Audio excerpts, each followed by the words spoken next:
Boa tarde. Hoje, terça-feira, dia 5/5. Teremos duas aulas hoje. A primeira será de ciências e a outra de matemática. Peguem o livro de vocês, abram na página 414. Hoje nós vamos falar um pouquinho sobre a Lua. E depois, em matemática, nós vamos ver sobre divisão. Nós já vimos, já tinha falado o nome dos termos, tudo direitinho, mas vamos rever novamente e assim podemos fazer mais uma página do livro. Então vamos começar, já pegaram o livro de vocês? Já? Então vamos lá. Nós vamos falar hoje um pouquinho sobre a Lua, né? Todo mundo aqui já deve ter observado algumas vezes a Lua. E aí a gente pode notar que a Lua se apresenta em fases diferentes, né? Às vezes olhamos o céu e vemos a Lua grande, bem grande, bonita, iluminando, né? É a fase da Lua cheia. Depois o tempo vai passando, a gente observa de novo e percebemos que a Lua está diminuindo o seu tamanho. E aí percebemos que é a fase da Lua minguante, né? E aí depois a gente observa que a Lua fica no céu só um pedacinho aparecendo, né? É a Lua minguante. E tem quando ela começa a crescer, né? Que é a Lua crescente. Existem muitas histórias sobre a Lua, né? A Lua sempre exerceu um fascínio muito grande sobre a humanidade, né? A Lua interfere diretamente nas marés, já falei isso para vocês, nas marés, no tempo de plantio, de colheita, né? Já tinha falado isso com vocês anteriormente.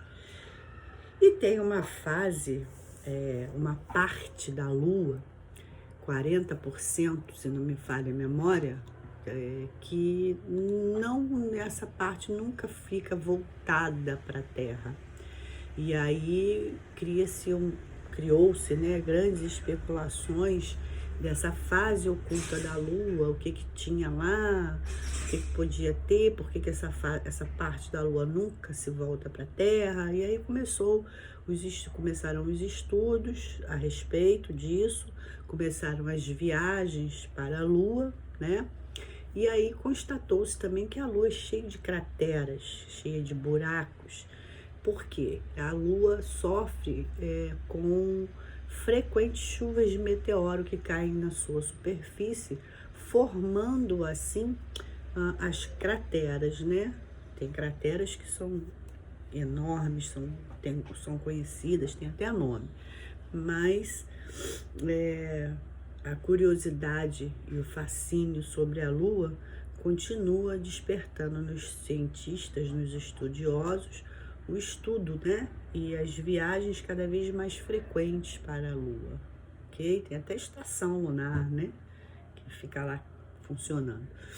Então, gente, já que vocês ouviram a tia Meire falar um pouco da Lua, vamos ler e acompanhar a leitura com a tia Meire, por favor. A Lua. A Lua gira em torno da Terra e também em torno dela mesma. Esses movimentos combinados fazem com que exista uma parte da superfície da Lua, cerca de 40%, que nunca está voltada para a Terra. Tia Meire explicou, né? E acertei, é 40% mesmo. Durante séculos, as pessoas imaginavam como seria o outro lado. A curiosidade só foi satisfeita em 1959, quando a nave espacial russa conseguiu finalmente fotografar o lado escuro da Lua. A ausência de atmosfera na Lua faz com que o céu seja escuro, a temperatura fique alta durante o dia e muito baixa à noite.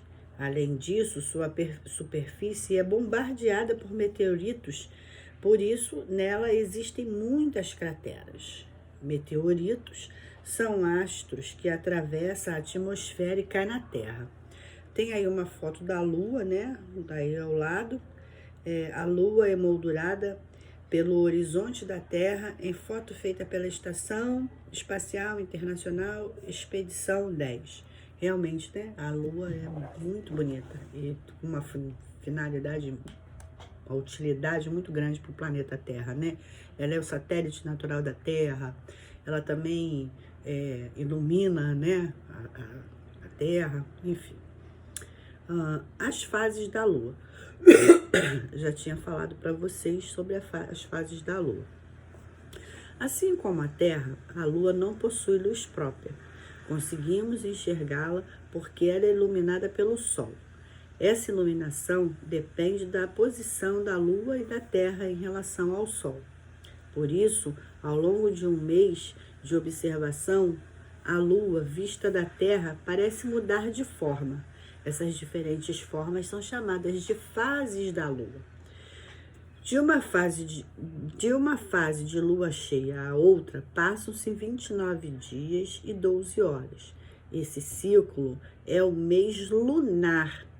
Veja a seguir o esquema que explicam as fases da Lua. Lua cheia. Nessa fase, a face da Lua voltada para a Terra está toda iluminada. Tem aí a foto, né? A Terra e a Lua em relação ao Sol. Lua minguante. Durante 7 dias seguintes, a fase da Lua cheia, a Lua gira em torno de si mesma e ao redor da Terra. A face voltada para o nosso planeta fica cada vez mais iluminada. Ok? Lua nova. 7 dias depois, a face da Lua voltada para a Terra não recebe luz. A Lua fica invisível. Virou a folha. Lua crescente. A Lua continua a girar e a cada dia aumenta a parte iluminada da face voltada para a Terra. 7 dias depois, ela está totalmente iluminada. Vocês estão observando aí as imagens e a posição da Lua, da Terra em relação ao Sol. Eclipse lunares. Quando a Terra fica entre o Sol e a Lua, ocorre um eclipse. Durante o eclipse, a Lua atravessa a sombra da Terra. Quando apenas parte da Lua fica encoberta, o eclipse é parcial. No eclipse total, a Lua fica inteiramente encoberta pela Terra. Aqui todo mundo já deve ter escutado, né? A mamãe, o papai, ou algum membro da família falar: hoje tem eclipse total e tem eclipse parcial. Então agora vocês já sabem o que é um eclipse total e o que é um eclipse parcial, ok? Beleza? E aí existe outro tipo de eclipse conhecido como eclipse solar. Nesse eclipse, a Lua fica posicionada entre o Sol e a Terra, ok? Tem eclipse lunar e tem um eclipse solar também, ok? Vocês entenderam? Então, aí tem as atividades, né? Vocês podem fazer as atividades e a tia Meire vai falar para vocês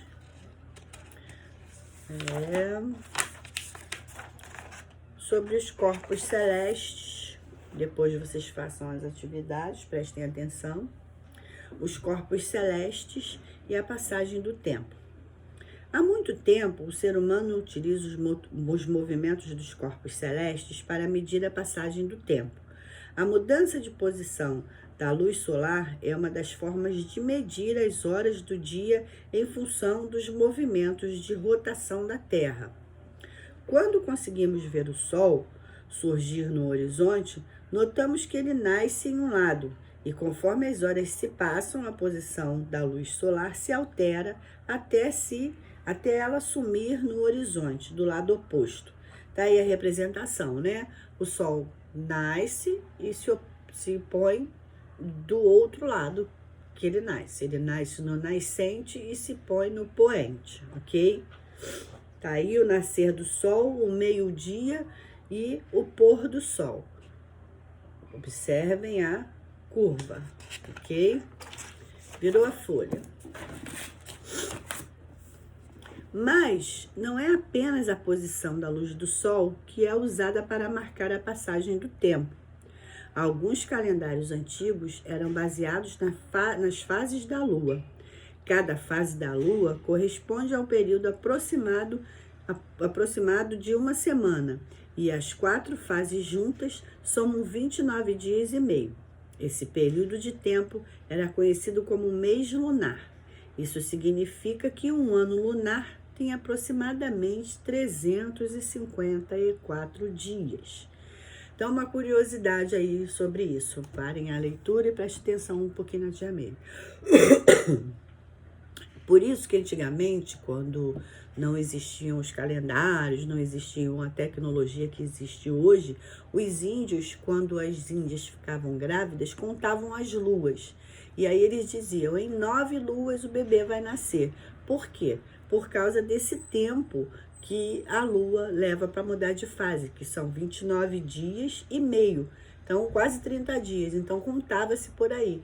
Legal, né, saber disso, só uma curiosidade, mas é importante saber, desde sempre, a influência da Lua sobre o planeta Terra e sobre os seres humanos também, né? Porque a gente sabe que ela não tem luz própria, a gente sabe que ela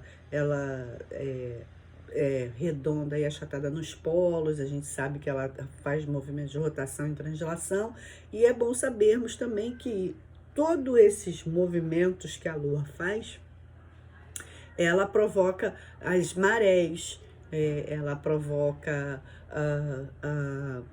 a mudança de maré, né?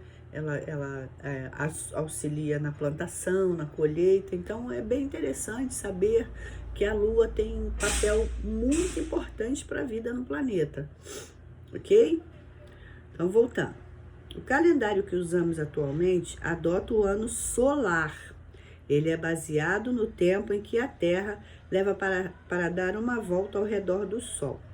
O ano solar tem 365 dias e 6 horas. A gente já tinha visto isso, né? Inclusive, porque que temos o ano bissexto, né? Lembraram? Ok. A unidade básica do calendário é o dia. Ele é o resultado da rotação da Terra ao redor de si mesma e dura 24 horas. Os 365 dias do ano são divididos em 12 meses, mas essa conta não é exata, porque restam as 6 horas que compõem o ano. Para que os cálculos fiquem corretos, a cada 4 anos é preciso somar um dia a mais no ano. Por isso que tem o mês de 4 em 4 anos, tem o mês de fevereiro com 29 dias, tá? Esse dia é acrescentado no mês de fevereiro. Quando o mês de fevereiro tem 29 dias, o ano chama-se bissexto. Por que é colocado no mês de fevereiro? Porque só fevereiro tem 28 dias. Não existiria, não poderia ser escolhido outro mês, né?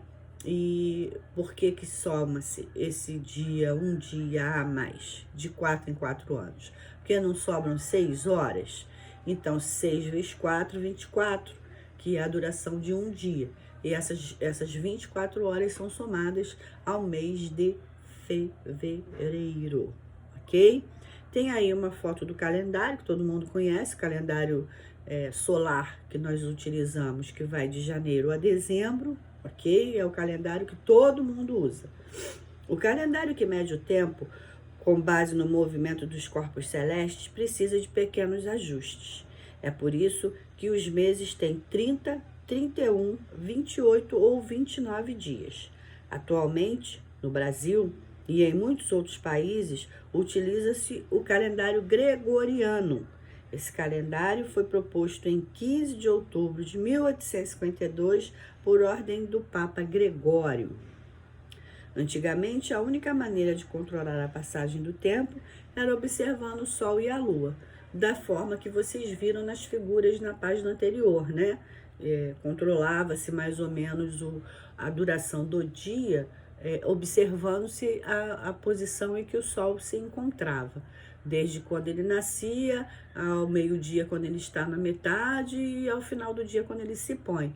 Então, observava-se muitos movimentos do Sol para calcular mais ou menos as horas do dia, tá? Lembrando que não tinha os cálculos nem a tecnologia que se tem hoje, era uma coisa bem rústica, bem rudimentar, ok? Virou a página. Para marcar os dias, meses e anos, temos o calendário. Para contar as horas, utilizamos o relógio. Antes da invenção do relógio mecânico, as pessoas utilizavam outro tipo de relógio. Um deles é o relógio do sol. Ele indica a hora pela sombra de um marcador. À medida que o dia avança, essa sombra movimenta-se em posição diferente, indicando as horas. Ou seja, eles colocavam um ponto e uma luz em cima, e à medida que aquela luz, a luz solar, né, colocavam a luz, colocavam um ponto exposto direto ao sol, e à medida que aquela sombra ia se movimentando, né, eles calculavam a hora. Acho até que bem complicado.